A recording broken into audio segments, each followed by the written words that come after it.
So welcome to Hot Talks in partnership with the Eastside Culture Crawl. I am Rachael Ashe and I will be your host for the evening. This is the third year I've organized an evening talks with Culture Crawl speakers. So just like all our speakers tonight, I am an artist participating in the Eastside Culture Crawl, this time for my 6th year, and I will be showing in Propeller Design Studio, which is at 1120 East Georgia Street, and they are fantastic designers and makers, and I'm so excited about showing with them.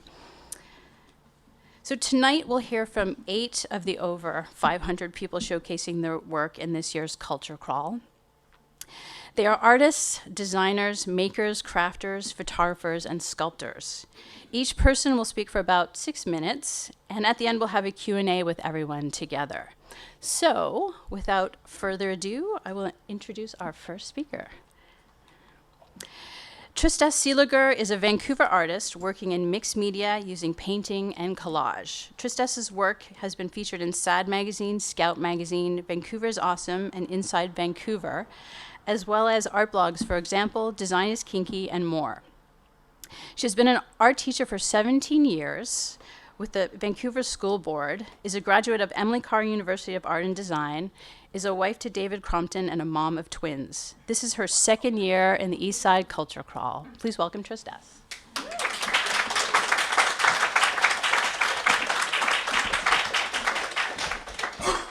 Hello, is this okay? Can you hear me? Yeah, okay. I'm just going to read the first part of my speech because it'll get me kind of going and then I won't be as nervous.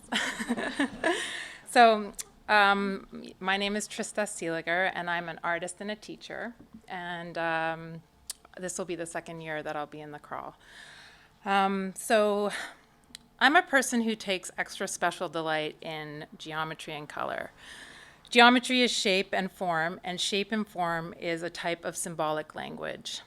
And color seems to closely describe the spectrum of human emotion to me.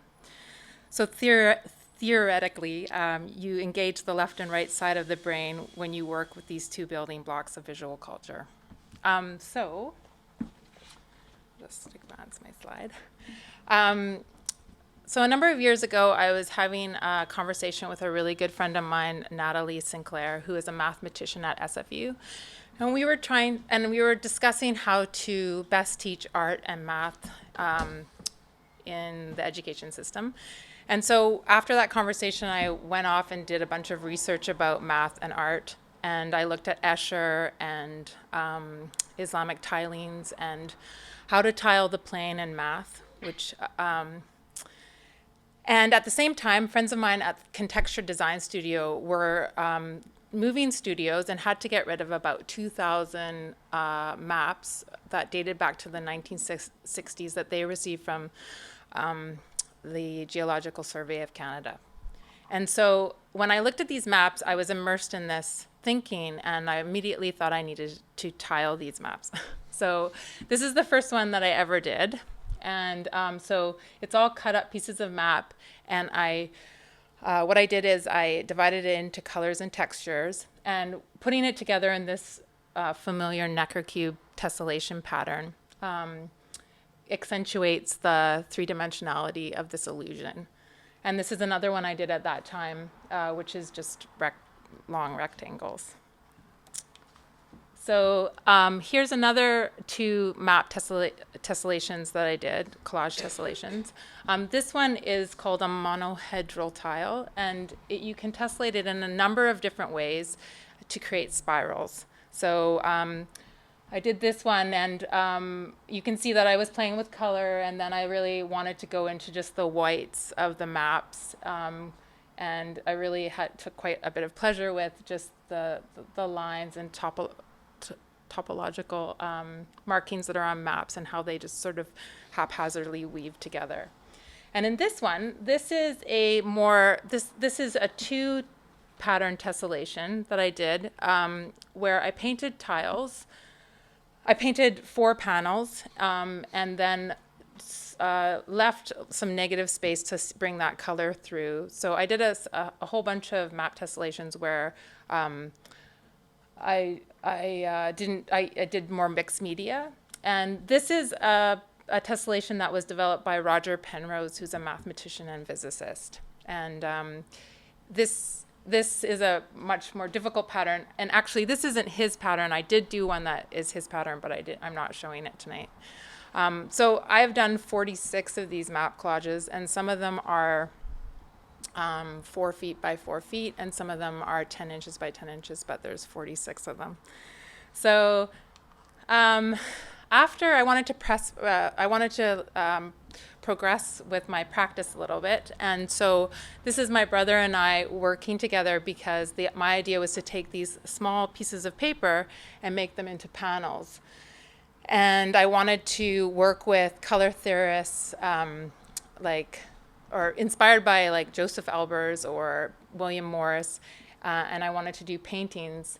And so my brother and I devised a system that gave the backs of these pieces a metallic backing, and so you can tessellate them together in the same way that you would any shapes, but you can put them on the wall. So this is what I ended up doing, but they're like this piece is 36 inches long, and it's about 32 inches this way. But they're 3 different separate pieces. But I painted them to accentuate the 3-dimensionality that you see when you bring those 3 pieces together. When you bring those 3 pieces together without paint on them, there is a 3-dimensional illusion, but then I also accentuated that 3-dimensional illusion using color. And so you can see that this one is facing with the cube forward, this one is facing with the cube out, but you can actually flip them around any ways you would like because they have metallic backs. So they're pretty cool. And then I did a series called Mountains and Valleys, which I didn't know it was going to be called that when I started it, but I took some of these pieces that I had laying around after I worked with my brother, and had a palette in mind, and when I finished them, they looked like mountains and valleys, if mountains were pink. I really like them. I get a lot of delight from them. So I share my life and my studio with my husband, David Crompton, and this is his work. So if you come to visit us, you'll see his work. And he's an incredible artist. That's why I fell in love with him. And he's here tonight. But David has hundreds of beautiful photographs, and I just chose 2 here. But his practice right now is mainly photography, and he totally inspires me all the time. And he's just this great person that I can bounce ideas off of, and he's honest with me, and that's just like so invaluable. But as you can see here, I found a quote from the book The Elegance of the Hedgehog by Muriel Barbary, which really describes David's work, and it's the contemplation of eternity in the very movement of life. So if you come and check it out, it takes a little, you have to slow yourself down, and you have to really look at what he's looking at, and I'm sure you'll be delighted. So I wanted, as a teacher, I always ask my students, how do you consume art in your life?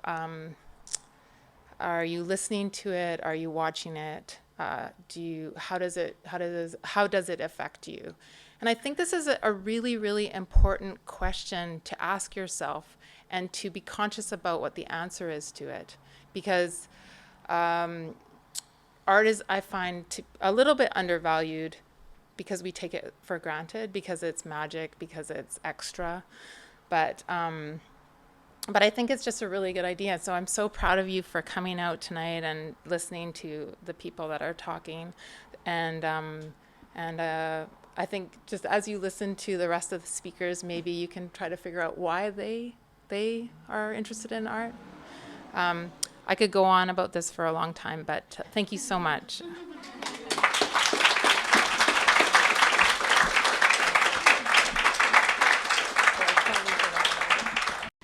So next up, we have Norberto from the Hive Printing. The Hive Printing is a small artisan screen printing studio run by Norberto Mantic and Rebecca McCurran. The studio prints Vancouver-inspired themes, often using archival maps and images, all printed in-house by Norberto and Rebecca. Originally from Toronto, Norberto Mantic has a background in industrial and graphic design. He was educated at the Ontario College of Art and Design and worked for many years in the aerospace and design industries. Roberto also has a passion for cycling and is a certified bicycle mechanic. Awesome. This is their second year in the Culture Crawl. Please welcome Roberto.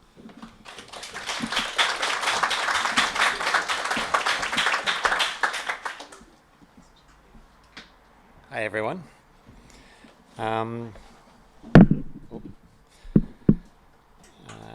Yeah.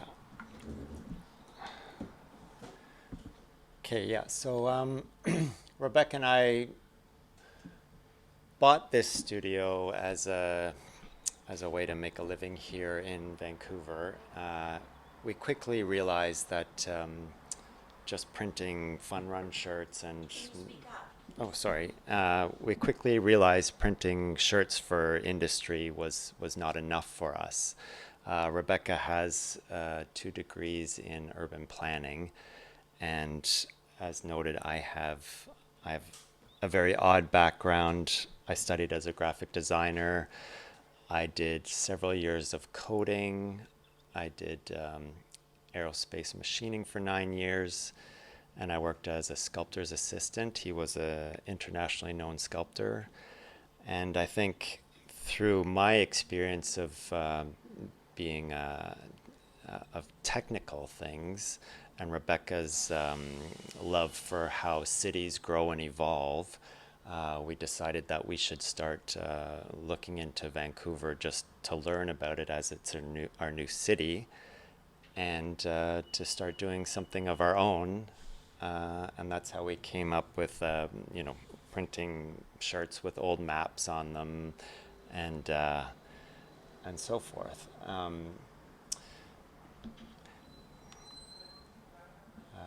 This is our studio, our tiny studio. We also realized that there was a need for sort of artisan work in the silkscreen world. Like, it appears that there's the big companies that run out thousands of prints, and then there's the smaller guys who churn out a lot of work, but we seem to be getting a lot of requests to do odd things. So I guess through my exposure in the aerospace world, where you had to make things as perfect as possible because people's lives depended on them. Quite often these companies would come to you and say, we need this part, and you're like, well, with basic with traditional machinery, you can't make that, but we had to figure out how to do it. So that's what we do at our shop too. This woman came to us and she needed tea towels printing, so we modified our press so we could print tea towels, and then we started printing our own tea towels as well. So this company here, she sews the towels here in Vancouver, and she gets them printed by us, but we also designed our own to print on her tea towels. We've done projects where we've printed, like, on a wakeboard. We've printed, I think it's on here. Oh yeah. We also do posters now. So this is sort of a conglomerate or a collection of adverts from the 30s of these vintage bikes, and we sort of grouped them together to make our own little poster. That one, the North Van shipyards, we went to the archives to find old blueprints for the ships, and we dug up some history on the North Shore, so we do those as posters as well as tea towels. We tried printing on wood as well. The wood and the little coasters, they're all leftovers from a local cabinet maker. He cuts them up for us, and then we repurpose them for wall hangings and such. Yeah, we've done things like print longboards for land yachts and skim boards for Petey's skate shop. The one up in the right, somebody came to us with little electrical boxes and said, you know, nobody in town can do these for us. Can you do them? And we had to figure out how to do it. This was a collaboration we did with a local artist. He did these drawings of like plants and then we printed all the individual pieces, and his sister sewed them together as a quilt. This is hanging at the BD Biodiversity Museum at the UBC.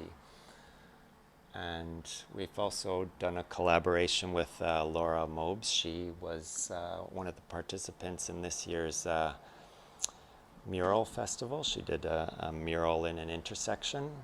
So we did that as a t-shirt and a tank top as well. There's another map. That one's from 1898. We also got that from the City of Vancouver archives. So all the maps that you can get there, they are all public domain, but they sometimes need quite a bit of work to make them printable.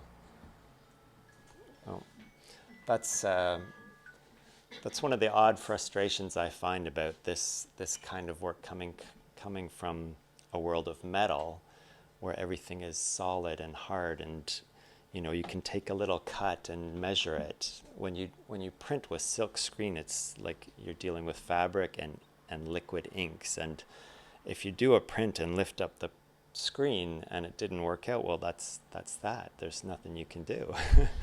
So I think you have to learn to become proficient, and you know, your thought process changes when you work with this kind of material. It was a very odd adjustment for me, I think. Oh. Yeah, so I think, right, yes. I like to say our studio is at the start of the Culture Crawl. It's at the corner of Victoria and Powell. It's in the old Hamilton Bank building. And I'm just going to flip backwards for a second. On your shirt. Yeah, actually, it's right there. Actually, this print is from 1929. That's why it says Vintage East Van. But so our little studio is in the Hamilton Bank building, and around the corner here is like where this brick wall is. That's where our darkroom is, and it's actually the bank vault. So in our case, it works out well for us because it's cool and dark, and it, you know, everything in there needs to stay dark before you expose it. So, but you'll all see that when you come to visit our studio during the Culture Crawl. So, all right, thank you.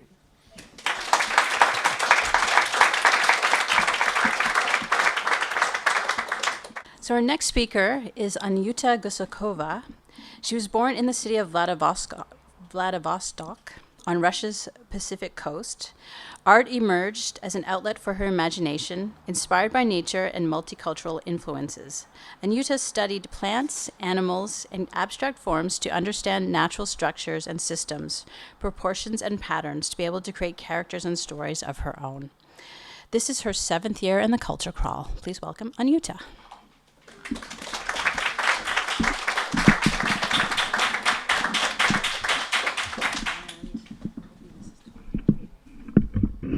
Thank you. Can you hear me? Thank you, Rachel, for inviting me. And I'm a little bit nervous because I didn't have a chance to prepare a speech, so I'm going to improvise. Yesterday, when I thought I would prepare well, something went wrong with math. So I was loading the ceramic kiln, and I made a huge bucket, like 6 gallons of glaze. And instead of multiplying 2.2 by 100, I multiplied 22. So, so yeah. So yesterday I was just saving the situation, and all my friends came over, and we were clearing these things from the wrong glaze and reglazing them. So I'm sorry. It will be improvisation, and Culture Crawl is very important for me. And what I want to tell you is not like some technical details about what I do, but about my journey of an artist and of a person, and coming from very different culture, and finding my place here in Vancouver in Canada. That's been quite a story for me. I moved to Vancouver in 2009, and I came with my ex-husband and 2.5-year-old daughter, and I was trained a figurative sculptor and artist, and I always wanted to leave Russia because I felt like there is so much more to me as an artist, but I always felt like there is a wall. Everybody wanted to see me doing something that has been already done, like to make a sculpture like Rodin did, or to make classical-looking Aphrodite, and that was praised. I was praised for it, to be very close to the originals. And when I started to making my own art, my professors told me that I was regressing. So I've been regressing so far. Yeah. But I enjoy this, like this falling. And when we came, we knew nobody in both North America, or both Americas, right? So we were looking for some job to survive, and we were looking for a little studio so we can keep being artists. And on the Craigslist, we saw advertising about a studio in the Murgatroyd building, which is part of the Culture Crawl. We had no idea that it existed. But we went and we rented this little tiny studio. I'm still in this building, just in a different studio. And there was this Culture Crawl, which was very... So we rented the studio, and I think very quickly there was a Culture Crawl happening. And we were like, what is that? And I'm like, people gonna come and see what you do? And I'm like, what people? I'm like, anybody. And I'm like, well, in Russia, nobody was interested, right? The artists were so too much like in the basement and too marginal, right? So, and I think people were not very interested in art, because if they're interested in art, they would go to the art museum. They were not interested in what's going on right now. Maybe they cannot afford art, but so people came. There were many people in this tiny little studio, and we put some pieces that we were making as commissions, like in early Roman style, this style, that style, and they had little things of my own. And people were looking at this. Oh, this is like in the book, like in the museum. Where are you? And when I heard that, it was like invitation to, drop it all, be yourself. And I was like, oh, people want to see me, yeah. So, and it's my 7th Culture Crawl, and I can see the evolution from completely figurative to something that is still recognizable but not very figurative. And this year I called this, I make work which is called the new series for this crawl. It's called Princesses and Horses. It's not just about new theme for me. It's always, I can see it's some result. It's a stage for me in my evolution, coming from figurative and classical to quite. It's still not abstracted, but more geometricized and more of my own. Thank you. Yeah. Okay. So I'll just show the rest. So I'll be happy to see you, and I'll be happy to share this new. I find this is now my voice, like my expression, right? And I can now. I'm very excited because having, like, being trained and having skills, now I can really forget about those, right? But at the necessary moment they come out, and they can transform every piece I look at or experience into like my own perspective. And it's very exciting, and I'm happy to share with anybody. And my studio is in the Megatroid building. It's right on the corner of Parker Street and Vernon Drive.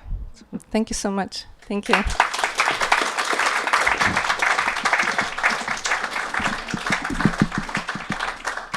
So our next speaker is Vanessa Lam. Vanessa is a mixed media painter. She's primarily a self-taught artist working with collage, painting, and assemblage. Vanessa has exhibited and sold her work at various community venues and public galleries in the Lower Mainland. Her work was also chosen to be in a recent issue of Uppercase magazine. This is her second year in the Culture Crawl. Please welcome Vanessa.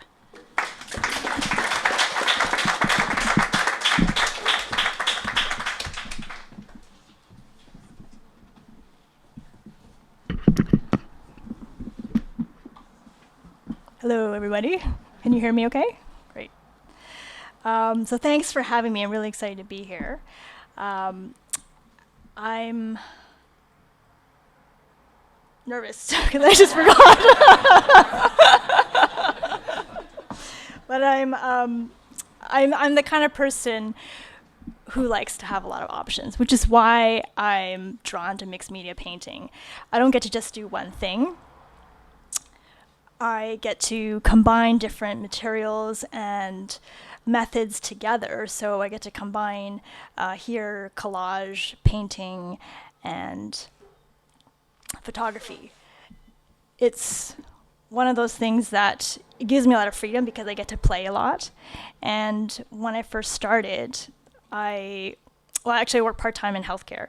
And at the time, I was actually helping at-risk youth finding alternate coping strategies, and I was really interested in meditation and mindfulness strategies, so photography became an extension of that, in where I really took the time and became more deliberate in how I was taking in the surroundings, so really focusing on texture, shapes, colors around me, and just really kind of looking at the world like I was a tourist. And when I think back on visiting another country, I take lots of pictures, and because everything is interesting, not just because everything is new, but because I'm really paying attention.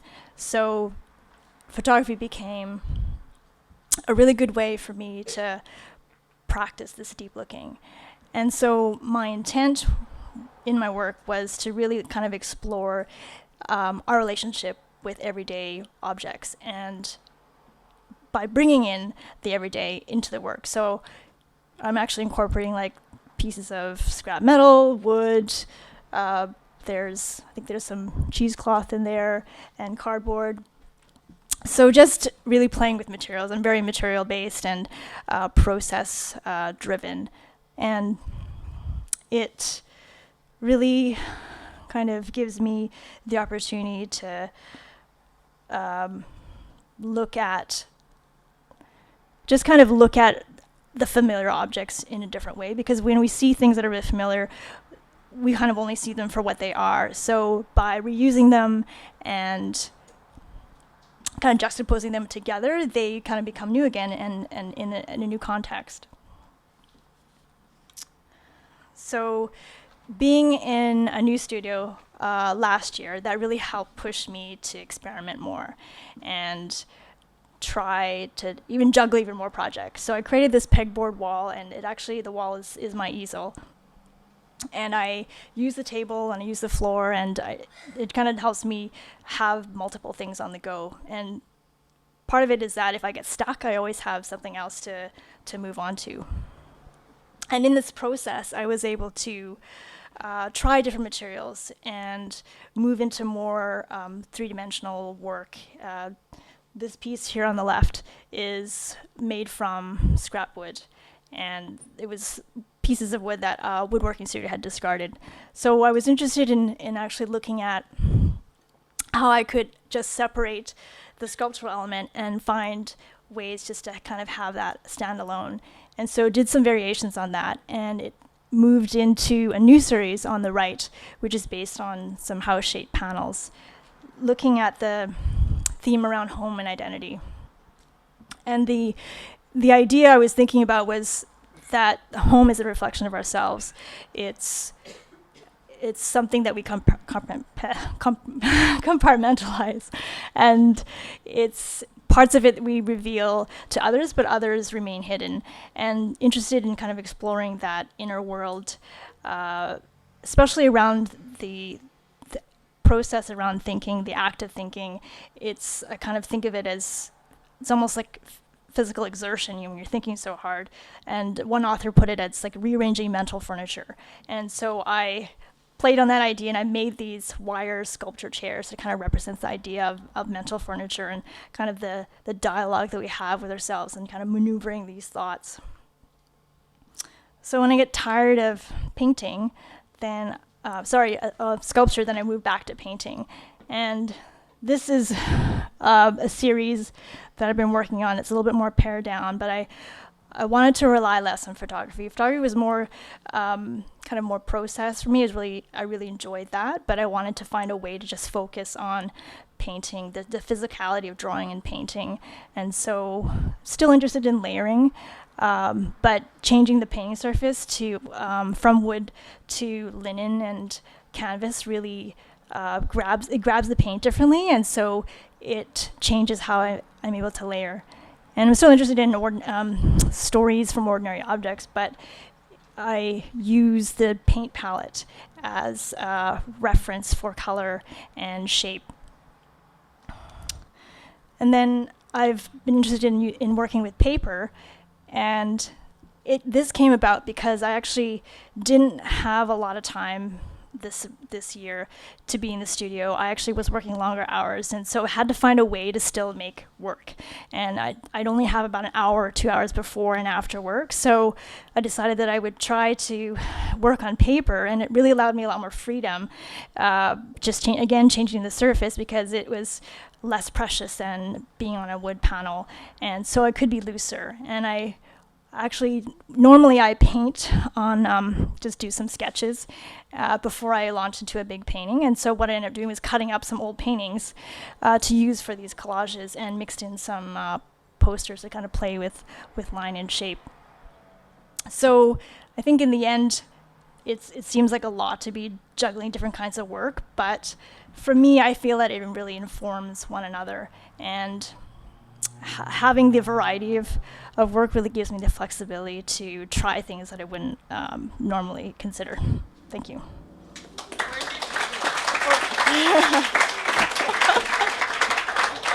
Oh yeah. Oh, is it this? My studio is at the Arts Factory, which is on Industrial in Maine, so really close to Terminal. Bridget received her jewelry art and design diploma from VCC and has a BFA in studio art from Concordia University in Montreal. Currently, her work looks at patterns of plastic waste from throwaway culture and how it has become a pervasive presence in the natural environment. This is her 12th year participating in the crawl.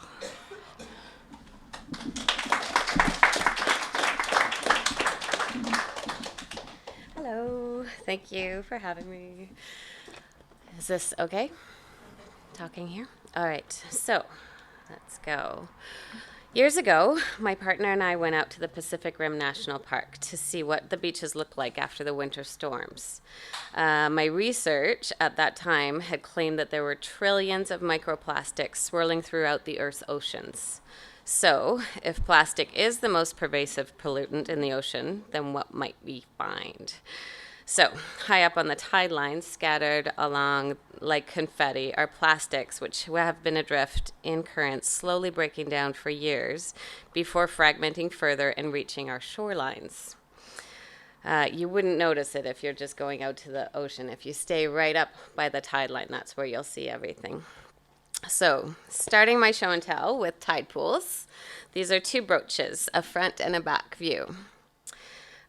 with a necklace attachment. The oval plastic is found exactly as seen here. It's the bottom of a sort of container like this that has been adrift in the ocean, and this one though is new from my home, and I cut it up just to give you an example, because you may not see it right away.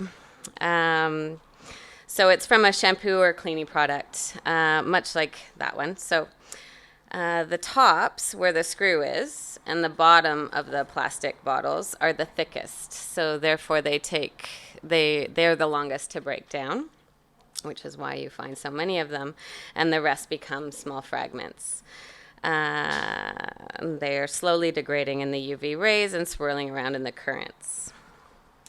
So, sadly, the evidence of microplastic in the ocean is increasing, and I assure you, I was collecting long before the Fukushima catastrophe in 2011. So in tide pools, the microplastics are concealed at the back of the brooch. It's like a secret. The silver brooch back forms a kind of trough for the fragments of microplastics, and they're entombed in the resin. Is it a hidden gem or sort of a skeleton in the closet? I try to plan yearly trips to Ucluelet and Tofino to comb the beaches, collect, and help clean up. The plastic included in this selection were collected over 4,000 kilometers apart in Tofino at Greenpoint, and also in Hawaii. We had the pleasure of going there for Christmas. Sadly, we found plastics at the southernmost tip of the Big Island in Hawaii, and it was devastating, but that's a whole other ballgame. So, as well as microplastics, I collect synthetic ropes and nets because they become a part of the swirling ocean debris. A sailor will tell you that knots reduce the strength of a rope. However, when it comes to deterioration, they last the longest because the fibers are so condensed, the knot will remain. But I find these remnants so precious. They're colorful, they're one of a kind, there's no two. And I've always questioned value. So Washed Ashore with Love is the name of this body of work. It incorporates cast-off materials, and I afford them equal value to traditional gemstones. It's an ongoing series where I portray synthetic rope as a gem by setting it in gold, which sometimes is just plated silver. And I pair it with uncultured pearls. It enables me to challenge notions of worth and waste, which further speaks to discrepancies of value. Oops, I went the wrong way.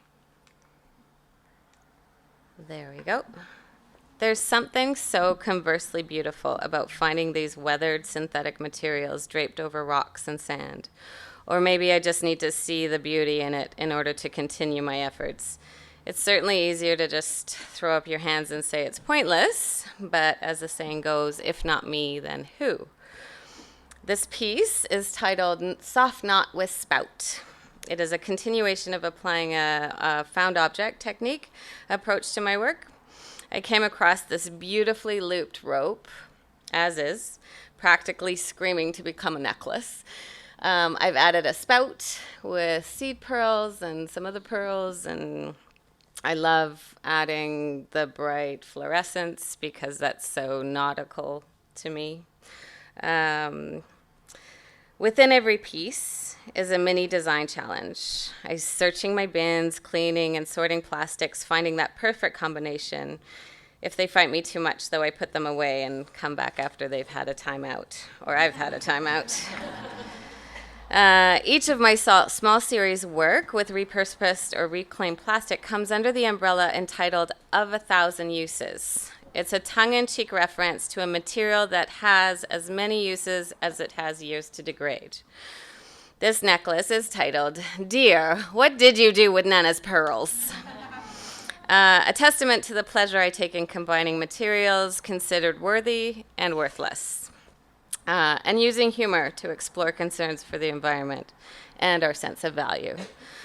I situate myself within my environment, whether it's a natural coastline or an urban center, and utilitarian cast-offs and remnants of the manufactured debris in various levels of decompositions are the relics I collect.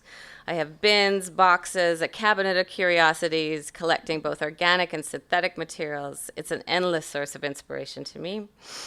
I'm marking my time by collecting through the jewelry I'm creating. So please come and visit me. I'm in the 1000 Parker Street building, 3rd floor, suite 315. Thanks for coming.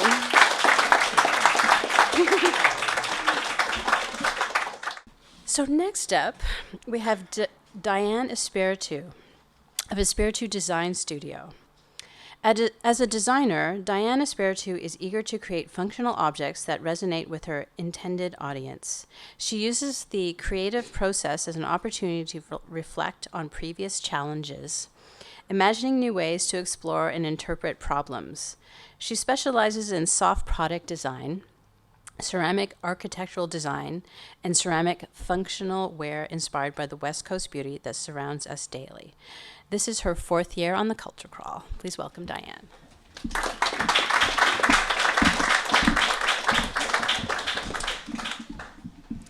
Hello, everyone. Good evening. I just want to thank Rachel and Chris for having me. I'm just really honored to be here, to be able to share my work. Tonight, I really just sort of wanted to take the opportunity to share some of the projects that have come out of my studio, mainly the collaborative projects I don't always get a chance to talk about, ones that have really informed my work as a designer and as an artist, and that have like allowed me to grow, and some of the things that have really scared me and that people don't always share, like things that scare you. So I'll just put my timer on. So here I am in the studio.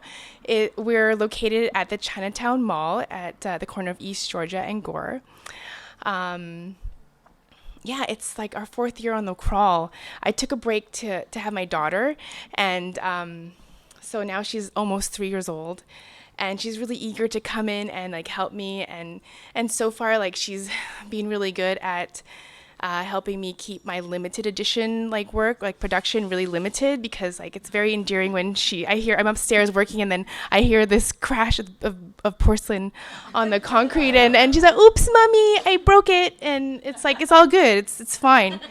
We're all good. So yeah, please come and visit us. There's also 4 other artists and designers that are in the mall, and we're happy to talk about our work and what we're doing. So I also want to credit Annette Chung and Michael Lee and Amy Wang, who are responsible for all these photos, like these beautiful photos that they have done as they're developing our new like e-commerce website. It's been like 5 years in the making. So, and I just like couldn't do it myself, and I just had to like really let the experts like take my work and photograph it and interpret it. And they did such a lovely job.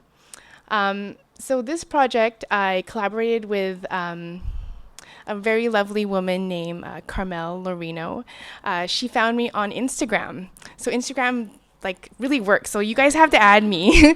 It's just Espiritu Design Studio. And you can like take a look at like process in the studio and my lovely daughter and what we do as a family, because I mix it all up in there. So anyways, so she had this amazing social mission, like this initiative, and she had this Kickstarter campaign, and she said, "Diane, would you like to be part of it? Like, would you like to support us and help elevate like Philippine coffee, like help it like be on the international stage?" And so I was like, well, what can I do? And so she said, well, I saw your coffee pour over cones. I thought maybe you could design something that we can offer as a level of donation, so we can raise funds for these Philippine farmers to buy a roaster so that they could like have more control over the quality of their beans.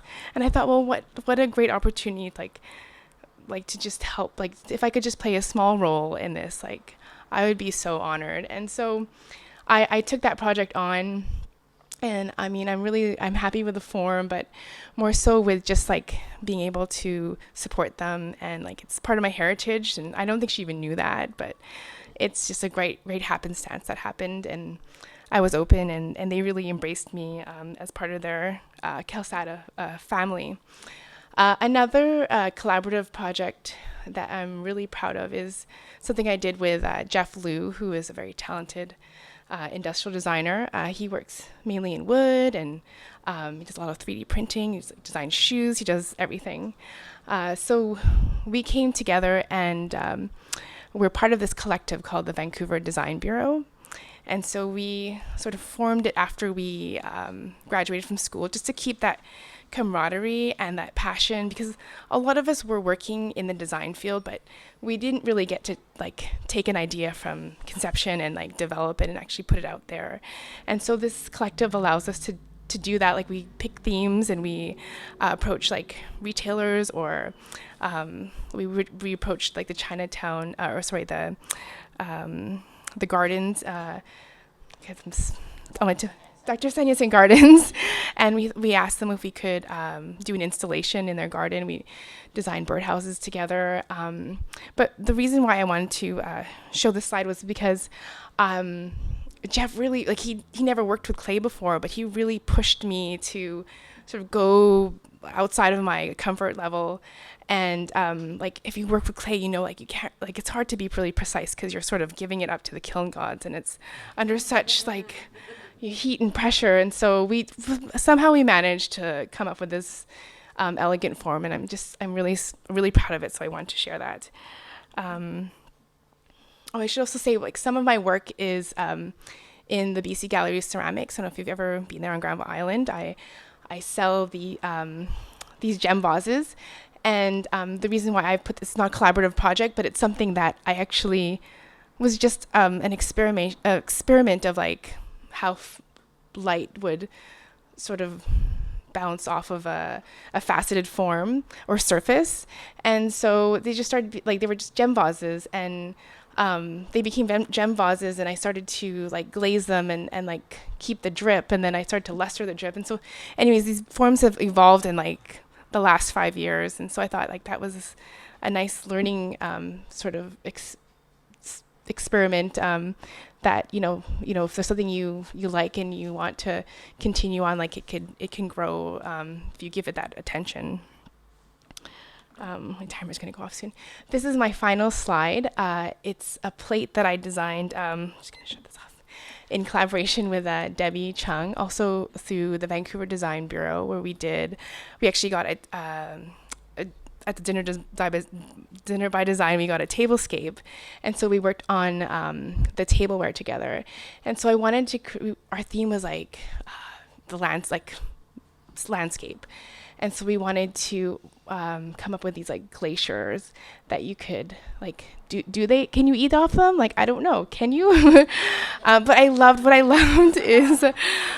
loved observing what people were saying about these plates, like whether they knew I was the designer or not. Like, I loved hearing what they had to say and question sort of the form and the function. So I'm hoping that this is the direction that my work takes in the future. And just finally, there's a project, if you've ever been to Pigeon Restaurant, and there's also the designer that I collaborated with in the audience. Her name is Till L. Davidson. And I remember her coming into the studio when I opened up the studio for the first time. And they were like, oh, we need these sake taps done. And there was like some of the constraints were like they need to sit on the taps, and they need to be able to screw and then just stand straight. And I remember thinking, okay, I can do this. And then when they left the studio, I looked at my husband and I was like, I don't know if I can do this. And he's like, no, you can do this, Diane. Like, you can do this. I know you can do this. So it was one of the first, like, earliest projects that we worked on. And it just sort of was, and just seeing, if you've ever been to the space, it's such a beautiful, like, design space. And I just an honor to be a part of that project.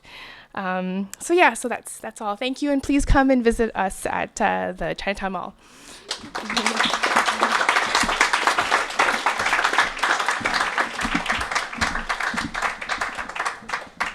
So next up, we have Sherri Rogers. Sherri Rogers is a painter trained in fine art at the University of Alberta and then in animation at Sheridan College in Ontario. In her day job, she works as a digital artist in the visual effects and animation industry. In her personal work, she paints in analog with acrylic on wood. Sherri's landscape paintings show urban graffiti in its environment, capturing the beauty and color that artists have contributed to their surroundings. This will be her 4th time participating in the Culture Crawl. Please welcome Sherri.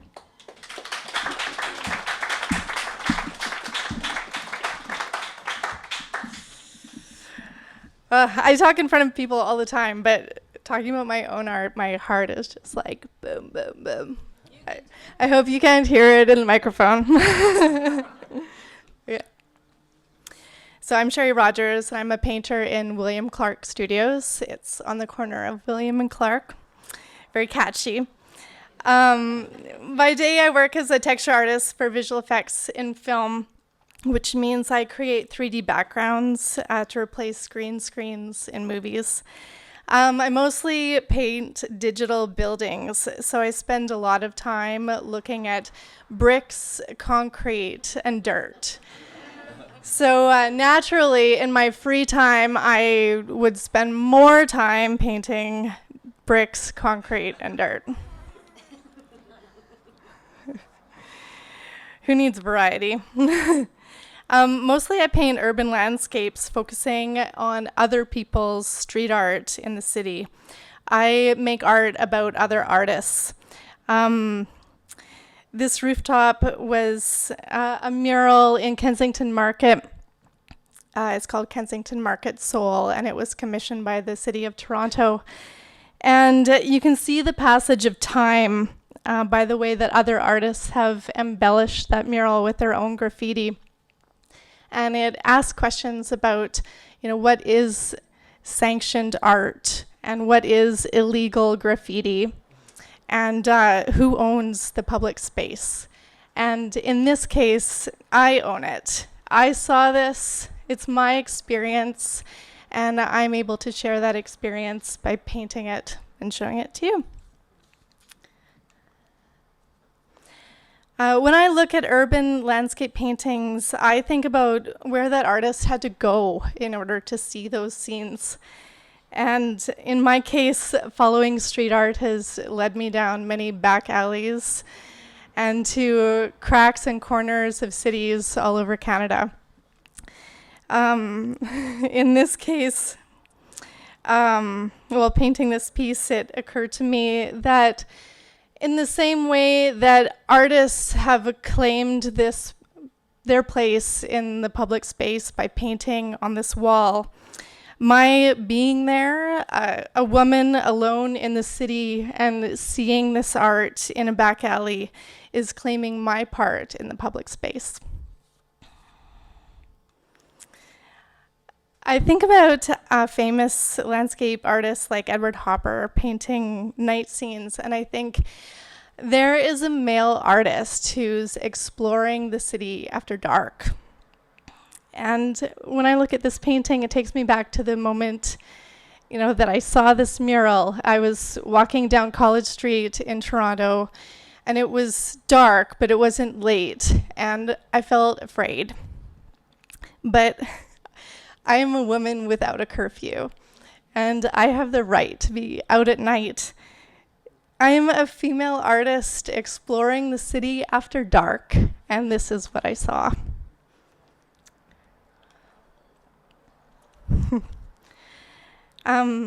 I saw this mural on the side of a 3-story building on Boulevard Saint Laurent in Montreal.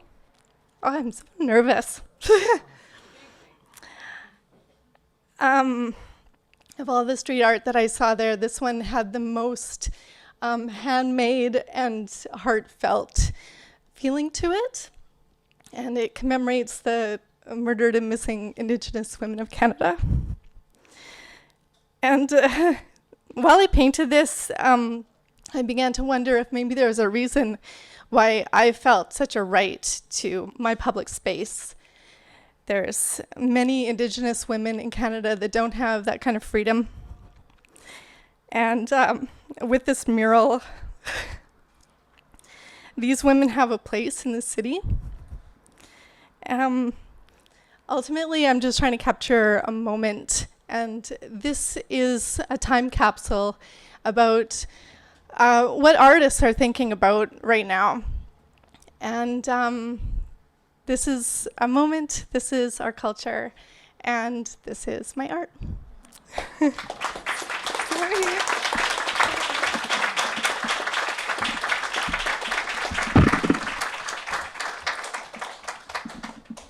So our last speaker of the evening is Trevor. Trevor! Trevor is a visual artist interested in patterns, design, behavioral or ontological, light and shadow, and environmental issues. His studio practice is varied, including painting, sculpture, paper, photography, and video. Currently, he has and teaches in the Visual Arts Department at VCAD and recently completed a master's degree in visual arts from Emily Carr. This is his second year in the Culture Crawl. Please welcome Trevor.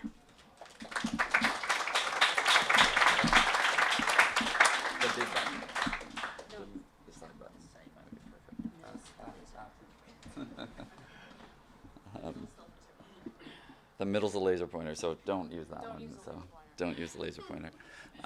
Hi, can you hear me okay? So, okay. Oh, I have notes here. Sorry. I'm a little tired because of the events of last night, and I was up very late, not drinking, but I probably should have been. My name is Trevor van den Eijnden, and that is Dutch, and it loosely translates to "of the end," or essentially "of the apocalypse." And it does. I'm interested in kind of, I guess, patterns in general. I have a lot of patterns in my work, as you'll see. I'll just move forward one slide here. And it's something I wasn't really aware of until I started my master's degree. And then all of a sudden I started looking back and was like, holy moly, there's a lot of pattern everywhere. And a lot of purple. I have no reason for the purple, but I remember being very young, and my mother and father were having an argument over something, and I can't even remember what it was. It was something probably really boring. And my dad addressed the issue with certainty, and my mother addressed it with possible outcomes. And I appreciated her sense of doubt. And I think that had more influence on me than probably anything else when I was quite young. And so I started looking at things, and the things that are in the home, things that are around us, and started asking myself questions about how those things came to be and why they're there and what do those represent. And in the end, I started exploring what I think of as kind of like micro world ramifications of macro things that have happened in history. And that's kind of a broad thematic, but not everything is kind of related to that.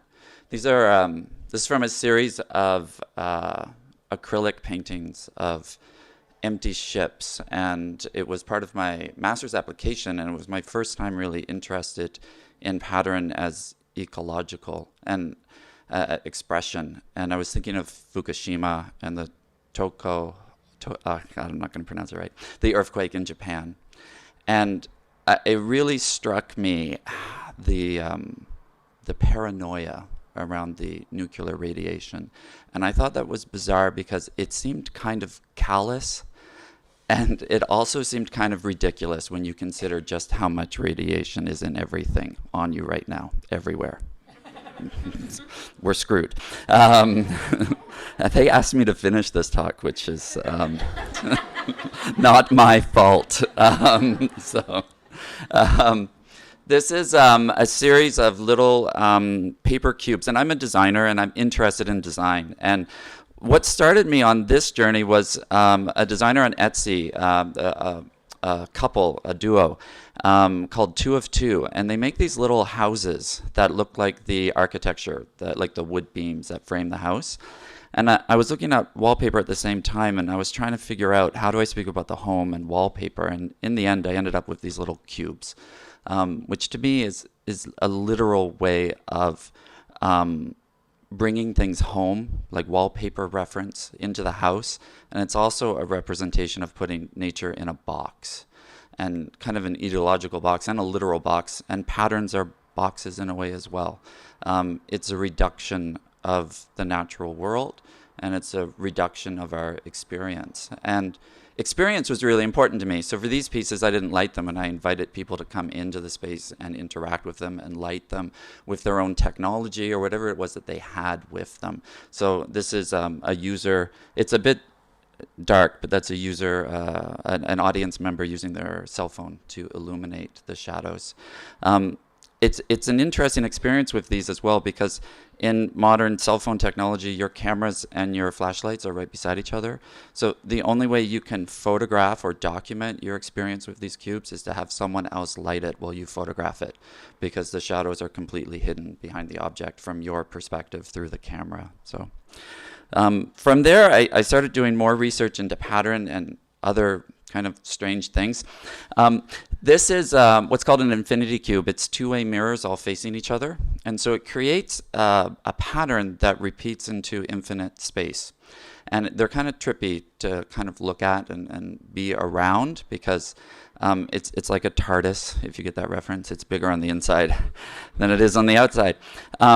And these are kind of mini installations, and they're referencing kind of real landscape patterns that are yet to come, and or I've made up. This one in particular, though, is going to be built in Nevada above the WIPA nuclear waste disposal site. In about 2050 is when they think they're going to start building something that will look like this. And they are giant granite spikes that will warn civilizations in the future not to settle or dig on this spot. And they're going to be designed to last at least 24,000 years. So they can't get an election right, but they can definitely think about something 24,000 years in the future. Priorities. So anyways, I have this little note, and I just want to, wait, it's here. I just have two more slides. This is a bit different. It's kind of a different way of investigating pattern. I started looking at maps. My partner is an urban planner, and there's actually a lot of thematics that are connected between everyone here, which is kind of interesting, well curated. This is where I grew up, and it's using NASA satellite maps to map about 90 meters of ocean level rise. And it's another way of me exploring kind of pattern, this one being more natural, but one that will come out because of man-made impact. But it's also user-oriented again. So the paper cubes are, people should navigate them. The infinity boxes are for people to view and kind of lose themselves in. And this is a this is a book where as you read it, you are literally drowning the landscape. And so it's not just bringing climate change home, it's putting it in your hand in kind of a small, fragile way. This is a quote from my mom, which is funny. It's not funny, but so when I was really young, my mother was an artist, and she wasn't. She came from a poor background, and she wasn't able to study art, and so she did a college in the United States that was mail order, essentially. So she would do assignments, send them in, etc. So she had a huge impact on me growing up with art. And I remember this being very young. I was in elementary school, and I got in trouble because I think this was like first grade. I colored everything in black. And when my parents come in and they spoke to the principal because they thought I was disturbed, I said it was a time filler and I didn't want it. So I was home and I asked my mom what art was and like why I was supposed to be doing this, because I was curious. And my mom said this, and I remember this like it was like yesterday. Art is a hole punched through the fabric of time that attempts to unravel the whole thing. Now, that's a really interesting thing to say, and my mother thought that was too because she denies she said it. But it's what I remember her saying, and I think for me, I tend to make smaller items because I think, or smaller things, more intimate things that can also expand, because I think I'm thinking about the infinite, but also about the impossible when I'm making my work, if that makes any sense at all. I'm usually better at longer conversations, but I'm at the Acme Galleries, Acme Studio building behind the GAM Gallery. This is our second year in the crawl, and it's the third largest building, so don't just go to 1000 Parker. Please come see us. And thank you. So.